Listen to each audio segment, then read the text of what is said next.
Add na rin po natin yung ating oyster sauce. Noon pa man ay nag-iisip na kami ni Papa D kung ano yung magiging natin. Set up dahil nga po yung mga alaga nating puppies ay wala pong nagbabantay. So wala ka ng trabaho. Kaya nag-decide na lang po ako na mag-resign at tumulong na rin po kay EK sa pagbablog niya. Bounce.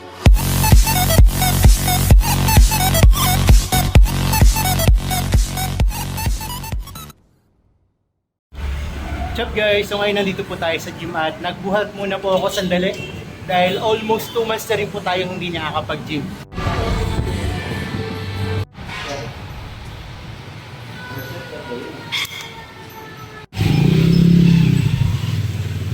Ayun mga kayami, nandito tayo sa may bilihan ng pintura at bibili nga tayo ng pampipintura natin para dun sa plywood ng estante natin. Ayun mga kayami, tumitingin tayo ng kulay. Then, hindi tayo nakadala ng sample pero alam ko ganito yung kulay ng bahay natin.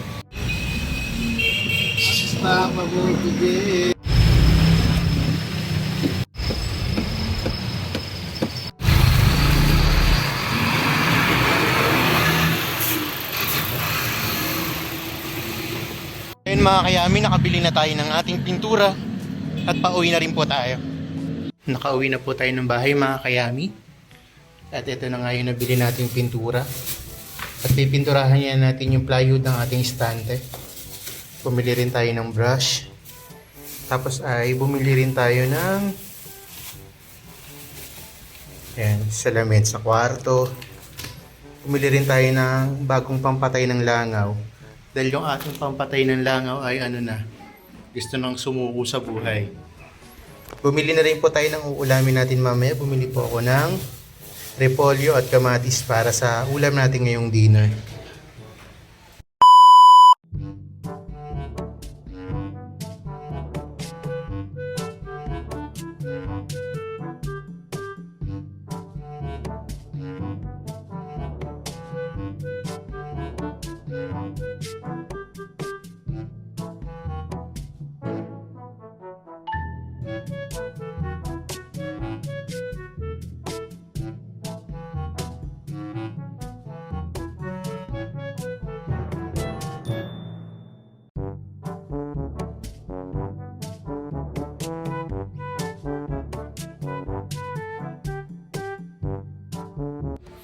Magandang araw mga kayami. Ngayong araw po ay magluluto tayo ng ating ulam for tonight. Ang ginisang repolyo na may baboy. So mga ingredients po natin ay meron po tayong kamatis, sibuyas at bawang. May tira pa po tayong carrots kahapon. Meron po tayong baboy rito na hiniwa ng maliliit. Meron din po tayong oyster sauce. Syempre, ang bida ng ating ulam ngayong araw ay ang repolyo. Ito pong repolyo ay isa sa mga paborito naming ulam ni EK o gulay ni EK. Tara po, samahan niyo na po ako magluto. Ngayon, magpainit lang po tayo ng kawali.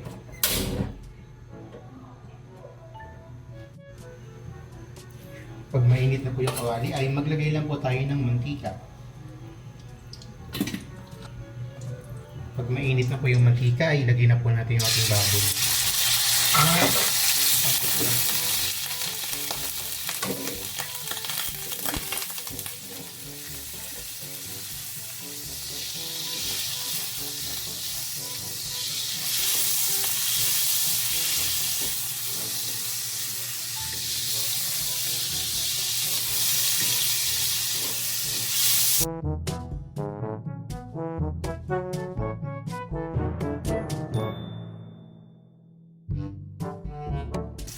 Pagluto na po yung baboy ay magigisa na po tayo ng sibuyas at bawang.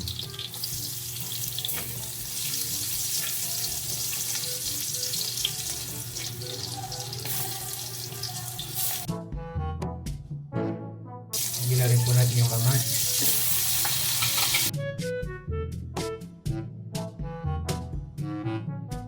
Lagyan na rin po natin yung carrots.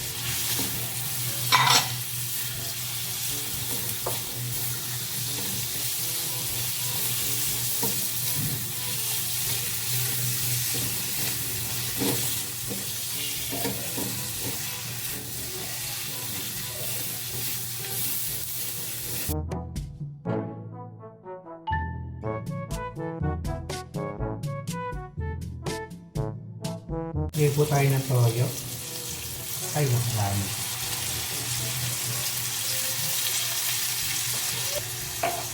Add po tayo ng paminta.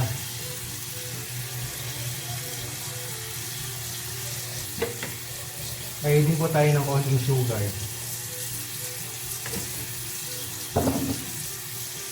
Tapos po ay haluin lang natin.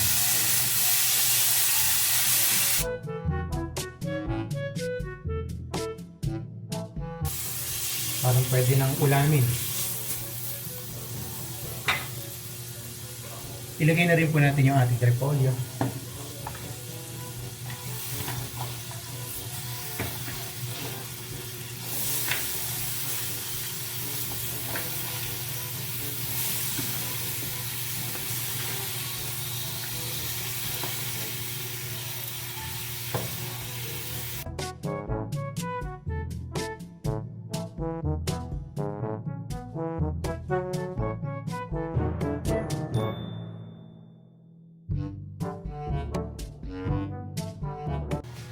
Add lang po tayo ng konting-konting tubig.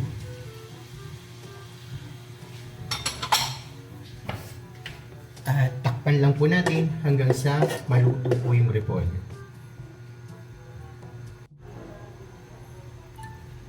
At check na po natin. Haluin po natin para maluto rin po yung nasa ibabaw.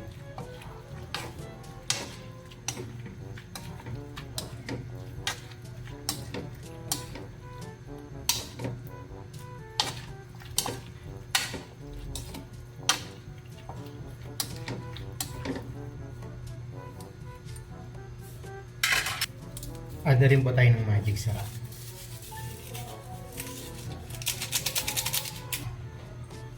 Tapos ay imekos-mekos lang po natin.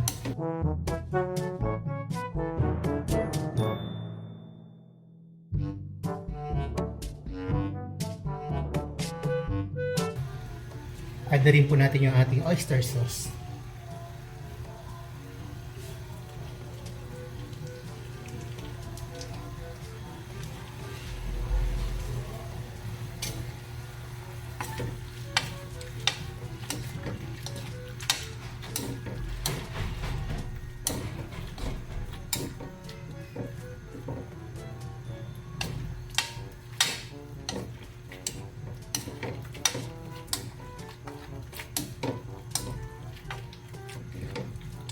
Takpan pa po natin ng mga ilang minuto hanggang sa maluto ng mabuti yung gulay. Ayun mga kayami, after 3 days ay i-check na natin siya. Wow! Nagkano na siya. Nagkatas na siya. O nagtubig na. Ayan. At mukhang okay na po ito at itong luto na po yung ating gulay. Wow!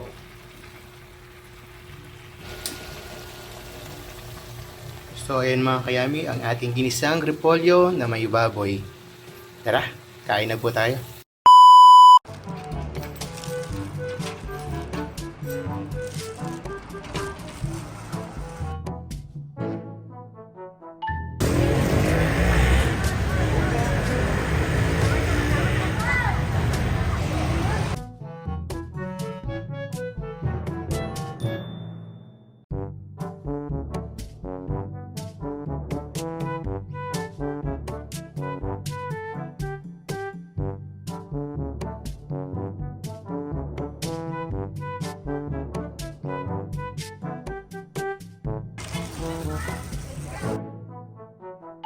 A few moments later. Kamusta mga kayami? Isang masaya at isang masarap na vlog na naman ang pagsasaluhan natin. For today's episode ay kauuwi ko lamang po ng bahay galing sa trabaho. Nandito tayo ngayon sa third floor. Sinamahan ko po yung maliit na yun. Nasaan na yun? Yun yung maliit na yun. Yan. At naiihi. So sinasanay namin na dito sa taas umihi dahil hindi namin siya maturuan talaga na sa cage siya dapat dumumi or umihi. Kaya ang last chance talaga ay dito sa third floor. Ayun, at natututo naman po. Naglaba po pala si Papa din ng mga uniform natin sa work. Kaya medyo damsak at basa po rito sa may taas. Bababa na rin po tayo mga kayami at tayo po ay maghahapunan na dahil nagluto po si Papa D. Let's go! Ayun mga kayami, nandito na nga si EK at hula niya na ulit ang ulam. So pag tama yung hula mo ay ikaw na ang maghuhugas kasi kahit mali naman yung hula mo ako pa rin naghuhugas eh. Kaya ngayon pag tama ang hula mo ikaw ang maghuhugas. Okay, amoy? Amoy siyang, gulay siya eh. Ngayon lang kasi pang amoy ko. Pinakbet. Nagpakbed lang tayo na nakaraan eh. Eh, alam wala kasing luto, pakbet, adobo, sinigang. Okay, mali ka. Ang ulam natin ay ginisang repolyo. Repolyo. Pero tama ko gulay. Pero mali no? Mali. Tama. Dahil mali ka, hugas ka. Wow! Sandok mo na.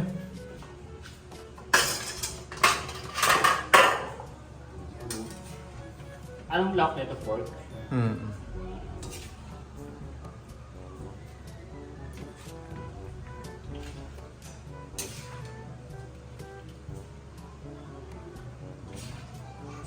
Lahat ko na. Ayun mga kayami, sa nakapaghain ng apo tayo, mabango lagi ang ulam. Kakain na po tayo, pero bago yun ay tayo po muna ay mananalangin. Pause mo muna. Ama, salamat po sa biyaya pinagkalaw. Basta maging kalakasan ng aming katawan sa pangalan ni Jesus. Amen. Kain po mga kayami.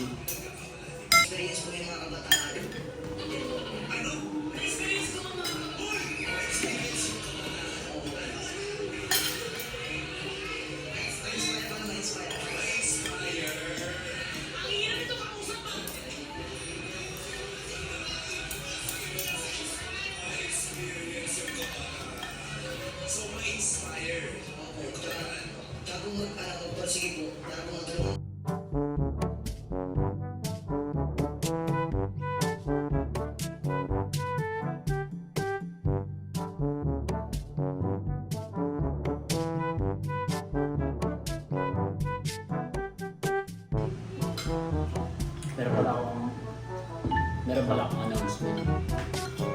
Wala ka ng trabaho.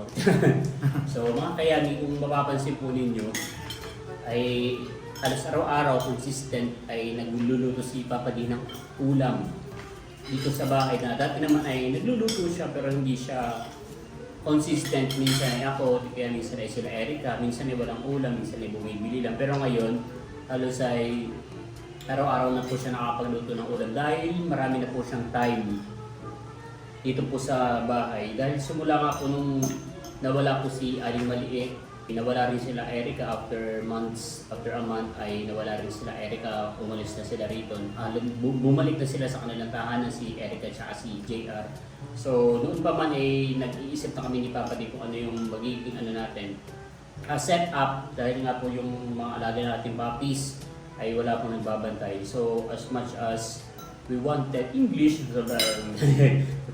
so yun, so napag-desisyonan ko ni Papa din na mag-part-time job na lang po muna siya and then Bali po, nag-decide na lang po ako na mag-resign sa trabaho para magkaroon ng mas mahabang oras dito sa bahay, paalagaan yung mga aso, makapagbantay sa bahay, tapos ay makatulong na rin kay Iki sa pag-vlog kasi yung trabaho ko kasi pwede talaga ako mag-freelance kung tawagin, hindi sa part-time job. Bali, freelance nga. Ayan, freelance. Same work pa rin yung ginagawa ko sa trabaho ko, marketing. Pero pwede ko na siyang gawin sa bahay. Pupunta lang po ako sa gym ng mga ilang oras. Tapos kukuha lang po ako ng mga eksena. Tapos dito ko na po siya i-edit. Kaya mas marami na po akong panahon. Unlike po nung nakaraan, halos kalahati ng araw ko nasa trabaho lang. Ganyan, wala na masyadong oras. Tapos ngayon nga po ay wala nang mag-aalaga at magbabantay sa mga aso. At ayun naman po nang nagagahol kami sa pag-aasikaso ng madaling-madali na tapos may trabaho pa kaming hinahabol. Kaya nagpaalam po ako sa mga boss ko at ang maganda po ay napakababait po ng mga boss ko at pinayagan naman po akong mag-freelance na lang. At ang maganda po kasi sa pagiging freelance, hindi lang po ako sa kanila nag-work. Pwede pa po akong tumanggap ng mga ibang booking, ng ibang client na pwede kong paggawa ng ng mga marketing materials na kailangan nila. Ayan po, kaya okay lang naman po. Medyo bumaba yung sahod kumpara sa dati pero kakayanin naman po. Ayan. Tsaka syempre nga po, ang goal talaga, ang number one reason talaga ay magkaroon po palagi ng tao rito sa bahay at hindi po naiiwan yung mga puppies dati nang sila lang. Kasi po, ang lagi namin kinakatakot talaga ni EK ay ano, sunog. Sunog, magkaroon ng problema, tapos walang tao rito sa bahay. Ayun yung lagi namin kinakatakot. Kaya nag-decide na lang po ako na mag-resign at tumulong na rin po kay EK sa pagbablog niya. Kaya ngayon po ay madalas yun na po ako makikita sa ayaw at sa gusto niyo. Ayan. Nakalimutan ko din sasabihin ko. Yun, tsaka nga po meron tayong business na printing, so nagkakaroon kasi ng time na minsan, maagap yung pasok namin kinabukasan, gumigising kami ng alas 7 ng umaga, pero natutulog kami ng minsan alas 12, alauna hanggang alas 12 ng madaling araw. Tapos kailangan pag gumising ng maaga para dun sa business at saka sa work natin. So para at least kayo ay hindi na masyadong hold sa oras, mas namamanage na po natin ngayon yung oras natin. At syempre, hindi na natatapos ang ating pagkain kung hindi tayo dadawa. May nag-comment nga sa akin ng mga nakaraang vlog. Sabi, Iki, ang lakas mo pala talagang kumain. Hindi naman, malakas ako kumain, pero pag sa labas, bawa yung mga birthday yan, basta handaan, hindi na ako kumain sa mga ganun. Ako di ko lang kung bakit. Basta pag nasa bahay lang, malakas ako kumain, pero kapag mga nasa labas, ay sakto lang. Much later. Pero pala akong pasalubong na donut. Wow! 3. Wow! Walang babar yan? Ilang piraso ba yun? 5 piraso yun eh. Kanina. So, yung kaibigan natin si Reggie sa Roshan ay nag-chat siya sa akin kahapon. Nangingi siya ng tulong, kailangan daw nila sa performance task nila sa school, sa STI. Kailangan nilang mag-interview ng manager or may-ari ng isang kumpanya. So, manager yung napili nila and ako yung naging prospect nila sa pag-interview. Marami nga silang tinanong, 10 questions. Mahihirap sagutin siya pang manager. Sagot, siya? Yun nga, pang manager about sa coaching, pag-handle ng cost ng mga staff or mga strategies, tapos mga solutions. Yun, so again, natuwa naman ako sa sa performance task nila na yun. So at least nakakapag-share tayo ng knowledge natin sa mga estudyante. Ayun, so moving on, meron po tayo dito parcel na makapal ang pagkakabalot ng foam. I think babasagin siya. Pagkain, pero hindi siya pagkain. So bubuksan na po natin. Para na naman to sa mga hayop. Mukhang para na naman ito sa mga hayop. Wow! What is this? Mas excited po si Joshua eh. Ano to? Hopya! Sabi na nga ako pagkain eh. Hopya nga. Merong special hopya baboy, tapos meron po special hopya ube. Yun, that's not my favorite. Hindi ko talaga siya favorite kasi ang favorite ko talaga is munggo. Nagkamali ako ng order. Napanood ko kasi sa vlog mo nakaraan, bumili ka ng kape tsaka ng hopya. Hindi mo kasi sinabi anong flavor Munggo dapat. Yun, lagi munggo. Munggo. Di order pa tayo ng munggo. Hindi naman ako maarte sa pagkain, alam mo yun. Titingnan mo nga. Kung masarap. Masarap. Ubing-ubi ba? Ubing-uli. Parang halos same lang ng mga binibili ko sa labas pag nagkakape ako. Sino ba yung talon ng talon dyan? May naaamoy na naman ng pagkain. Dito tayo sa baboy, titikman natin pareho. Pero ito pong donut ay kay Papa din nilang bukas. Para pag nagkakape tayo, nagme-merienda. Pwede ka rin magbaon pag gusto. Masarap yung yung ube. So ito naman po yung baboy. Medyo unlike kasi dun sa sa isang hopya, sa isang maranda na bibili natin sa mas bilog na bilog, tapos hindi siya ganito. Ito kasi parang may pagka-fluffy siya. Oo. Yung tipas yun, yung original. Yung siya talaga. Makapal. Ito medyo malambot, fluffy, pero naman siya, malasa. Lambot. Masarap. Parang mas masarap pa to kaysa sa tipas, pero sa texture, ano, nasa gusto ko yung medyo matigas. Pero sarap Tapos niya. talon. Tingnan mo kung maano siya. Parang may yema yung lasa niya. Ah. Ibigyan natin. Wow. Yes, ba? May mga darating pa tayong parcel sa mga susunod na araw. Pagkain ulit. Secret. Pero ano natin yan sobrang kailangan natin ngayon dahil maulan ang panahon. Kailangan natin siya kaya umorder ako. Medyo pricey. Kaya wag niyo pong i-skip yung mga ads. Wala kami pambayad ng parcel. Hindi pa naman tayo platinum sa YouTube natin. At least platinum na tayo sa Shopee. Yeah. Yan, salamat po sa na medyo marami nang nanonood sa atin tsaka dumadami na yung mga commentors natin. Lagi sila nag-advise at syempre yung mga advice nila napapakinabangan naman talaga natin. Katulad ng nakaraan, sabi nila yung kanin daw pag kumulo na patayin.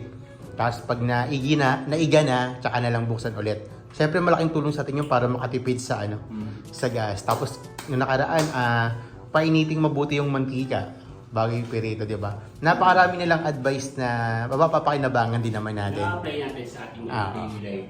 Kaya maraming salamat po sa mga nagko-comment at mag-comment lang po kayo ng mag-comment. Meron pa rin isang hindi sumusuko. Sa buhay. Nahihingi pa rin ng pagkain. So ilalagay na po natin ito. Ay, kinain niya. Kinain. Mm-hmm. Wow! Bukas ulit. So ilalagay na po natin ito sa ref at bukas na po natin ito pang breakfast. So dito ko nga rin tatapos yung vlog na ito. No? So maraming salamat po sa lahat ng patuloy na nanonood at sumusuporta hindi lamang sa aking channel kundi sa buong community. Hanggang sa muli para sa isa na namang masaya At masarap na vlog. Bye-bye! Yan po sa